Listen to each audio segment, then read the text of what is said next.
Wow, look at this. This is the BMW R18. Catch inside. RevelatorAlf. Hello, welcome to RevelatorAlf. Hope you're enjoying the channel and the series of videos. Don't forget to subscribe, like and share, and check out the website RevelatorAlf.com. So here, BMW newly launched R18 first edition cruiser. And I've got it.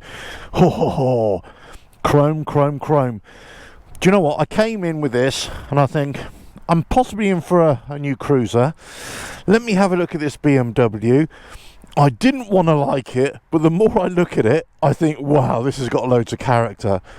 But it takes a lot of getting used to. I mean, just look at the size of that engine. Oh my goodness. But look, has a nice little walk around there.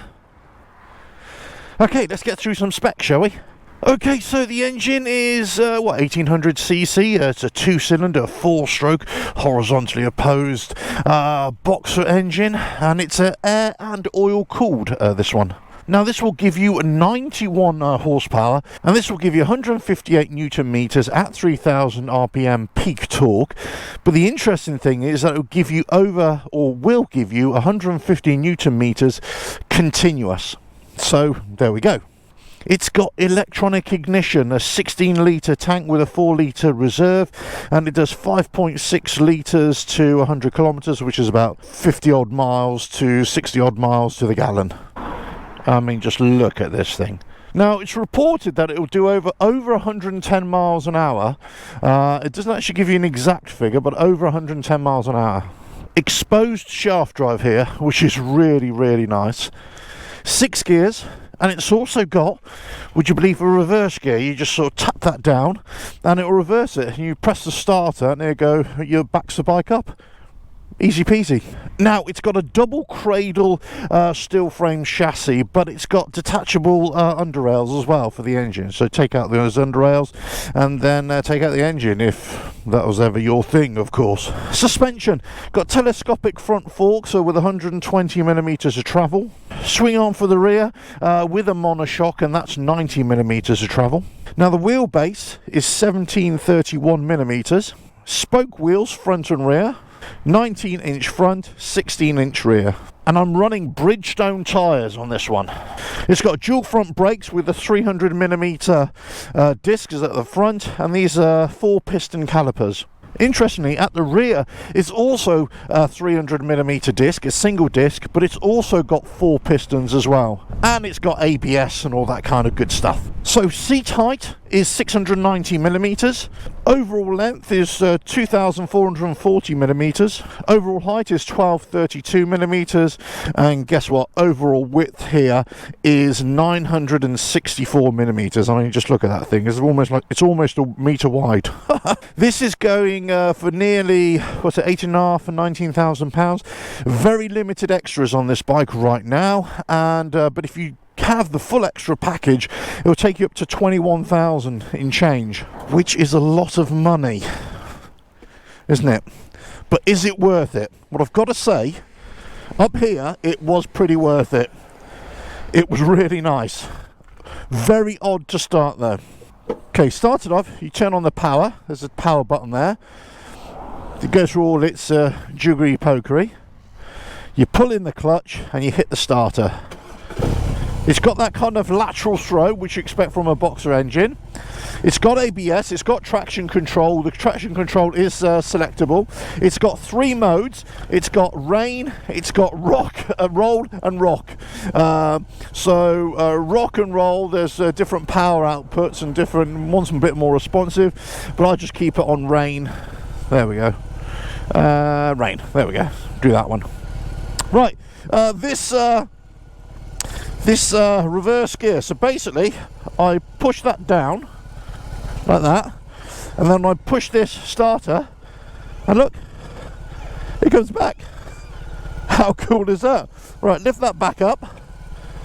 So lots of you are struggling with reversing the bike up or uphill or whatever, you get caught somewhere. That's really handy, isn't it? Right, let's get this on the road, shall we? Very smooth. These are kind of cow horn handlebars. I mean, they are quite wide. Let's just go, shall we? Very smooth uptake, but it's a very smooth power. It's not as if it's grunting. Very quiet as well. Nice and smooth. I'm already up to what, 40 miles an hour? Lovely. I mean, I'm in 4th gear. Beautiful. When you apply the brakes, the front brake, there seems to be a little bit of a lag on the brakes. It does grip, but you would have thought a dual front disc, there'll be a lot more grip, but there isn't. It's just a nice braking as opposed to very aggressive braking, which I suppose is kind of what you want, really. It's wet today, isn't it? So I'm just going to go through the bends on these Bridgestone tyres. Let's just see. Obviously I'm riding conservatively, of course. BMW have been very kind enough to let me have a go on this, and I only ever test ride bikes that I'm kind of interested in, really, that I would think, well, okay, could I see myself on this bike? And you look at it first of all and you think, oh wow, lots of chrome. It's almost like you've got a German and a Russian. They've had a love child, and that love child has gone on to be a crazy designer, and they thought, right, let's go and put a bike out. So who would this really appeal to? Would it appeal to existing BMW riders? Well, that's the thing. Now, if you go back in time of any manufacturer, they're all going to have similar kind of bikes like this. But BMW of the last few years have obviously adventure bikes, sports bikes, that kind of thing. So this is really a departure in modern times for them. Yes, they got the street bikes as well, which I suppose you could, argue is this is kind of a derivative of. But would BMW riders buy this? Would other cruiser riders, Harley riders, Indian riders, whatever, would they go for this? I'm taking it very cautiously here. I'm on camber in the wet, off camber in the wet here, downhill. But I've got to say, even though I'm taking it cautiously, yeah, it handles okay. It handles okay. As I say, it's difficult to really say that I'm going to throw this bike around. But look, it's fine. Up and down through the gears, silky smooth. Really nice clutch control. You got a good authority on the handlebars with these wide Calhorn handlebars. It's nice. It's nice. I mean, there's not a lot else I can say about this bike that hasn't already been said before, I suppose, in that regard. It rides nice. Nice dash. I mean, you're not looking down here. You kind of, it's nice. It's a simple clock display, but it's all right. Okay, let's open it up, see what we got. Use these 150 newton meters of torque, shall we? Right, 6 gear. I think it's only 6 gears. Yeah, 6 gears, and yeah, 70 miles an hour. Do you know what? Easy. It's quiet, it's smooth. When you first start the bike, you've got that lateral play, that lateral movement of the engine, which a guy warned me about, but obviously I know as well. But do you know what? You're in 6th gear, you open up the throttle and it pulls. That power, that 150 newton meters, is there all the time. It's nice. It is a really nice bike. There aren't many accessories with this bike right now, so pretty much what you buy is what you get. And as I say, it's what, 8,500 with a couple of extras here and there, 21 odd thousand pounds. A lot of money, but is the bike worth it? Well, if you're after a cruiser, you'd probably say yes, it is worth it, because it's a great looking bike. If you love your chrome, definitely this kind of ticks a lot of boxes. Really nice. Alright, let's get on to some back roads here, because obviously on the motorways and everything, and it's going to be comfortable all day. This looks and feels comfortable. Seat is really nice, comfortable. When you're changing gear, when you're changing down, you do kind of get a little bit of a wobble as the engine kind of kicks back into life as you apply the revs. Yeah, just a little bit of an engine wobble there. That's not a criticism, by the way. That's just a reflection of the design of the engine. Probably had so much rain, so much oils have been lifted off the ground here. We just get onto Do you know what? Although it's really quiet, once you open it up, you know, from low speed, add a bit of, give it the beans a little bit, there's a lovely little purr to the exhaust. It kind of is, this design, there's a bit of aviation influence in there. There's a bit of kind of a 1950s charm to it, influence to it. You know, there are, as I say, these accent pieces. You know, it's very much architectural of that era, if you know what I mean. You know, it's almost like they've brought this bike out to say, look, this is the way life used to be. This is the way life used to be, and we're going to try and shoehorn it into the modern world. As I say, no cruise control on this, which I was a little bit surprised at, I've got to say, for a cruiser and for the money that you're going to spend. Yet front brakes, they don't seem to have a lot of purchase there. It's almost like you want these brakes to come on a lot sooner, but they're not. They're just kind of, you have to pull and pull and pull. And eventually, when you've virtually pulled them in all the way, that's when they just start to grip. Lovely. It's a lovely ride, though. I've got to say, this is a lovely ride. Right, let's feel the roar.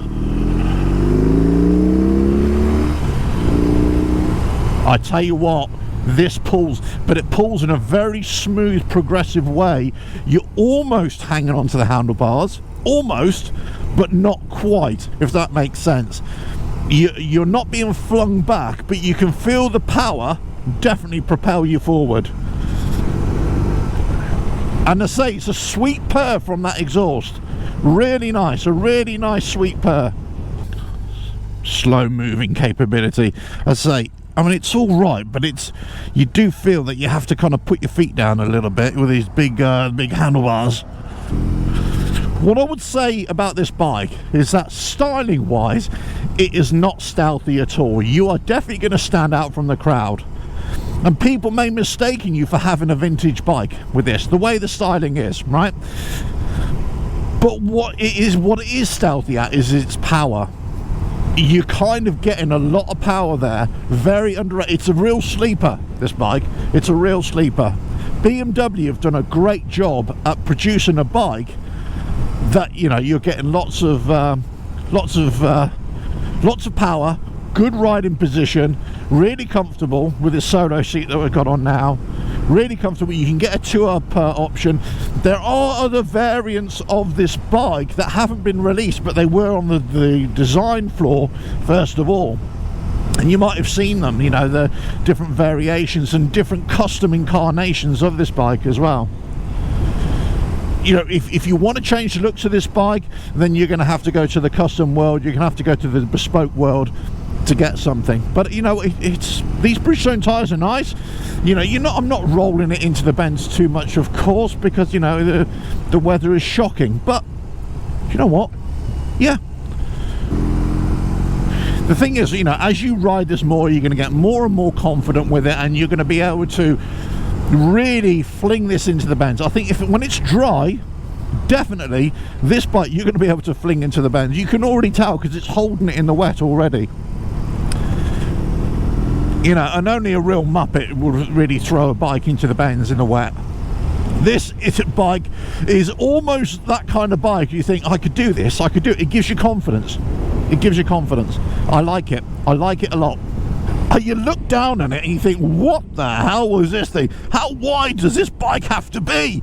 Do you know what I mean? So it's an odd looking thing. You kind of have to be a real fan of BMW, I think, to, you know, kind of really want this bike, I think. Would other riders from the cruiser world, would they automatically go to BMW? I'm really not so sure, but I think they'll be pleasantly surprised if they did. Let's put it that way. The thing is with this bike, it's got to be better than the competition. And when you compare it to the likes of Harley Davidson, we always talk about Harley Davidson being really expensive and all that kind of stuff. Well, this is even more expensive. But you kind of get the feeling that this bike is better engineered. It's smoother. Clutch engagement, you know, single disc dry clutch engagement is really smooth.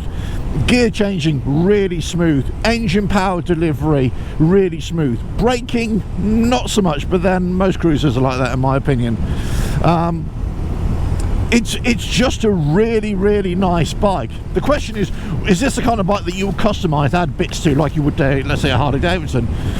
Probably not, because actually there isn't a lot wrong with it anyway. So you're riding a bike that's pretty much ready for the road, ready for the cruise. You're gonna look cool on it, you're gonna look great on it.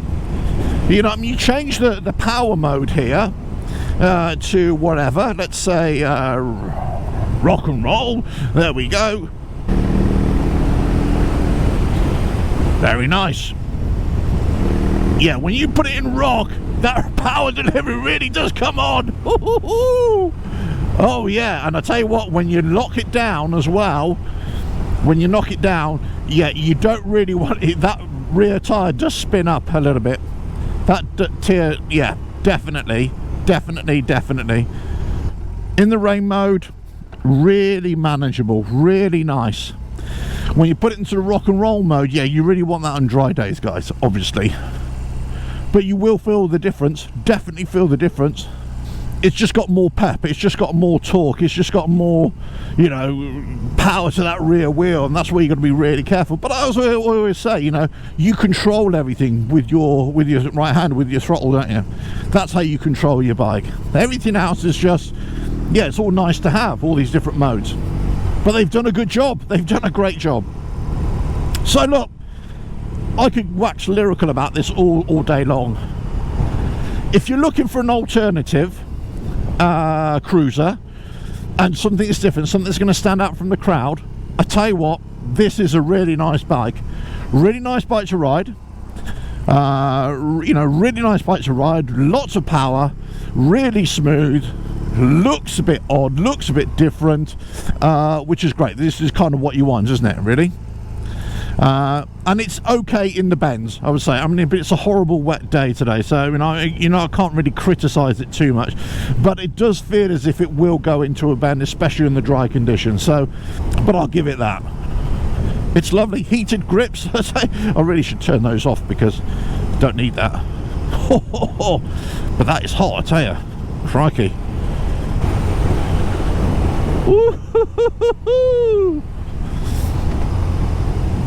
This bike is a contender for me, definitely. If I'm changing a cruiser, getting another cruiser, let's say, and I'm wanting something different, this is a contender for me.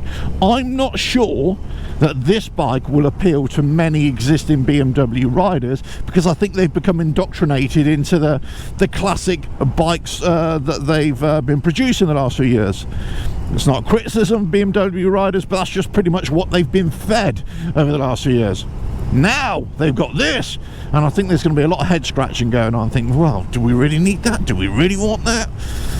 Cruiser riders from other brands, they'll see it. They'll see it, and they'll think, yeah, okay, I get it. I understand that. I like that. BMW riders, not so sure. Who would this appeal to?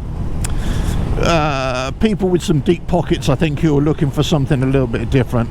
You're not going to get necessarily Harley riders coming over to it, let's say, but you're maybe looking at disgruntled Harley riders considering this, and obviously people who are just looking for a cruiser style and they don't really care about the brand. They're just kind of looking at power delivery, and I think they're going to get this in spades. Well, I hope you found that useful. I say, don't forget to subscribe, like and share. Check out the website, RevelatorAlf.com. But here, the BMW R18. It is a bit of a monster. Bit of a monster. A couple more videos coming right at the end, so check those out as well.